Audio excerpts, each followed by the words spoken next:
Hello there, welcome to Bryan Lomax Movie Talk and my latest patron requested review. This is for my patron Brian Hayes, and he requested The Invisible Man, written and directed by Leigh Whannel. Or Leigh Whannel, I'm not quite sure how people tend to pronounce it. I just say Leigh Whannel, Whannel. I'm torn between the two. Anyway, this is essentially the fourth kind of attempt to restart the whole Universal Monsters kind of universe. You know, they did it with Wolfman, you know, the Benicio del Toro. That I liked that film. It didn't kind of do particularly well though.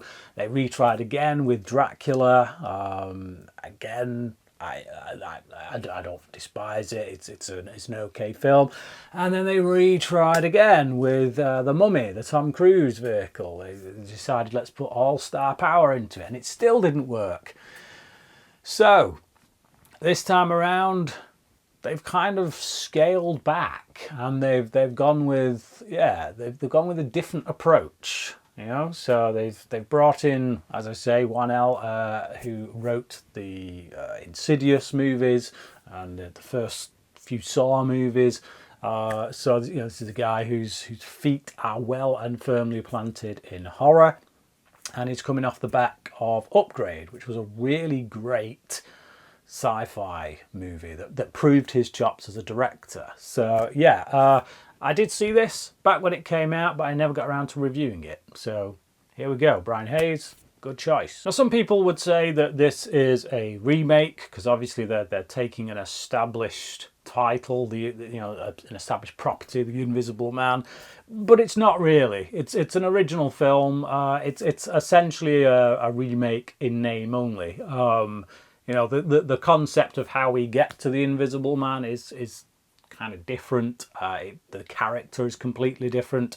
We don't even follow the Invisible Man as the main character here. He's kind of very much a sideline figure, a ghoul in the night, so to speak. We focus instead on this character played by Elizabeth Moss. You know, and the film is very much brought into the modern day setting with technology kind of run rife, people's ability to track anyone, really. You know, if anybody's got a laptop, all your information's on there. Anyone can learn anything they want about you. So what Whannel does is take that idea and stick the Invisible Man in there, which is obviously a great kind of symbolic bad guy to stick in that modern world setting, because very much like the technology that is all around us, he can be anywhere at any time, unseen, learning everything there is to know about you, which is actually quite scary. And the way that it's presented in this film is actually quite scary. It's a very tense film, and a lot of it is down to that central performance by Elizabeth Moss. And I've watched this for the second time just after doing my Lomax Movie Awards, and I gotta say, if I'd done this second watch before I did my nominations for that, she would have got a nomination. I thought she was really great in this the first time around when I saw it, but it was right at the beginning of last year. So I don't know. I guess it just goes to show you, nothing is set in stone. But I watched it again, second time around, and it just reminded me how great she was in this film. She really does carry it. She pretty much in every scene.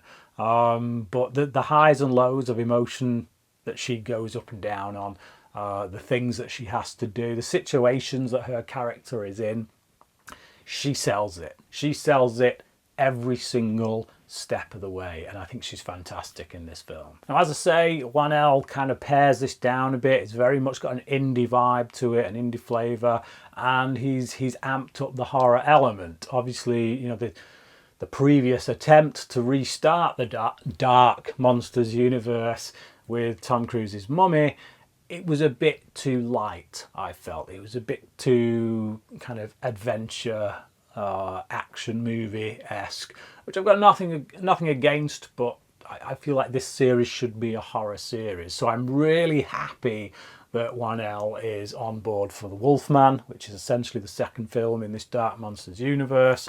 Hopefully they are going to link them together. Hopefully that is what they're going to do. But no, I like the approach here. I like that it's much more low-key.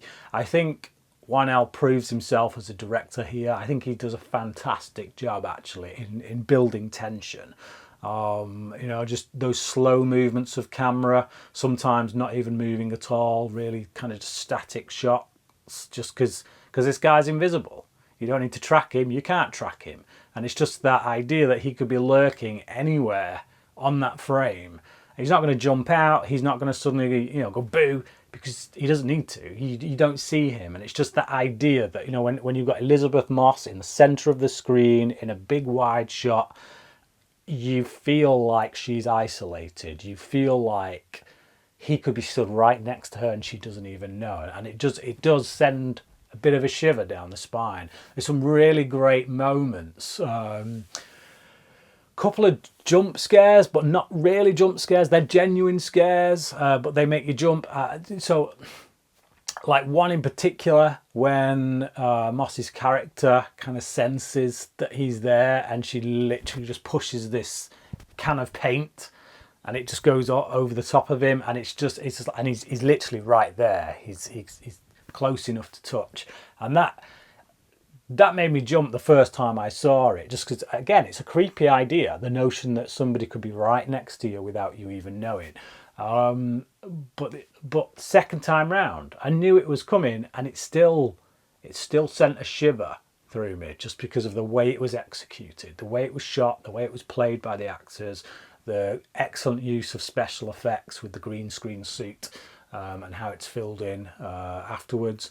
There's quite a few moments actually with those effects that are used very effectively throughout the film. There's a fight scene in a kitchen between Moss and this Invisible Man character, and it's so well done, because again they've used this green screen suit, so she is fighting someone, so everything that is happening is really happening. And yes, they've done a bit of wire work there just for the actor's safety and whatnot, but you know, when she's getting dragged by an invisible man, there's literally someone there dragging her, and then they've kind of taken him out, and it just looks really effective, and again really creepy. You know, it definitely suits what they were going for. The first time that I saw this, I had a little bit of a problem with the ending. So spoilers, by the way, you know, if you haven't seen this film yet, it's been out a year now, but you may not have seen it, so I don't want to spoil it. But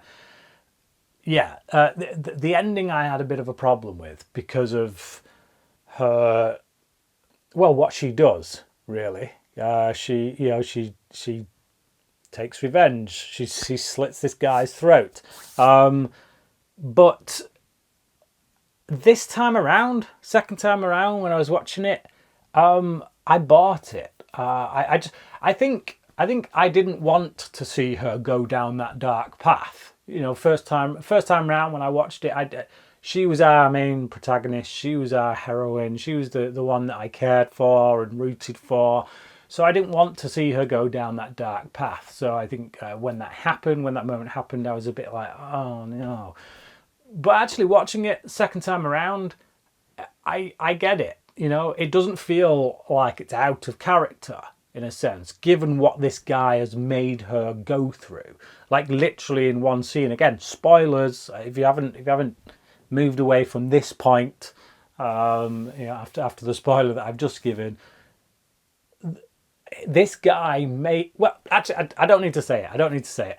What this guy makes her do, and what, yeah, it's just, I think anybody would want revenge after that. I think anybody would have such a deep seething hatred for this man that they would be prepared to kill him, and at this point would feel like it's the only way to get him out of their life. So it didn't feel like too much of a stretch for me this time around. So the story revolves around this rich guy who's had this woman, Elizabeth Moss, his character, had her really under the thumb, just monitored everything she does, and kind of gaslights her. You know, so there's a modern day kind of wording for it. If you haven't heard of that before, there you go. Gaslighting. It's when people say things in such a way that it makes you feel like the crazy person. So she's been living with this guy, and he's clearly controlled every aspect of her life, and until eventually she just has to get out of there. It just so happens though that he's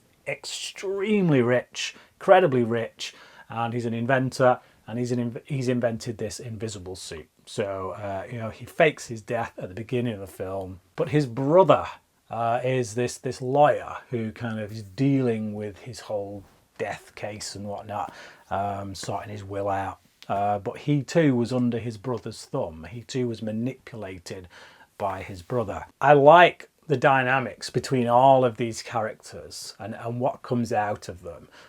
Just, you know, like the family that she goes to stay with, this guy raising his kid alone. They're really likable characters. I care for them. I root for them. One particular moment when they're being attacked, I genuinely fear for their lives, and I don't want anything to happen to them. But I feel like it's going to, even on a second watch. And yeah, and again, with the brother, the dynamics that are going on, the character dynamics that are going on there, the fact that actually Moss's character comes to understand him in some way, and knows exactly why he's doing what he's doing.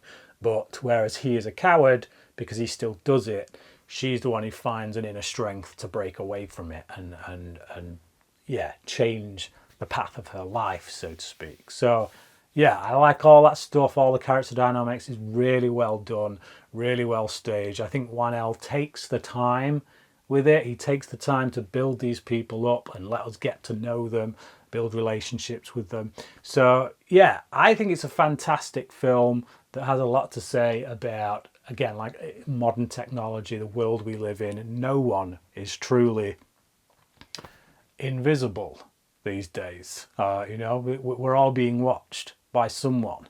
Although the people that are watching us may feel like they're invisible. We don't know who they are. We don't know who's watching us. That's the thing. So yeah, it's got a lot to say. It's a very good retelling of an old story. It's its own thing. It's its own story. Like I say, it's not really a remake. They've taken the Invisible Man concept and they've done something completely new with it, addressing modern day fears. So I loved it. I would give it a 4.5 out of 5. Back when I first watched it, I'd have given it a 4. Like I say, it's improved this time around, so much so that I'm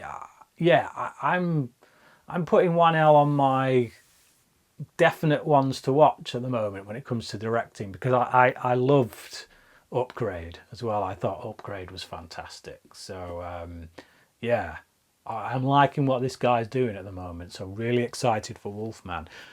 But what about you? Have you seen The Invisible Man? What did you think about it? Brian would like to know, not me, obviously Brian Hayes, who requested this review. So let him know what you thought about this film. Thank you, Brian, once again for requesting it. Thank you for being a patron. It's very much appreciated. If you would like to become a patron, then please do head on over to my Patreon page and see what that's all about. Alternatively, you can become a member here on YouTube by hitting that join button just down below. But thank you for watching this video, and until next time, cracking.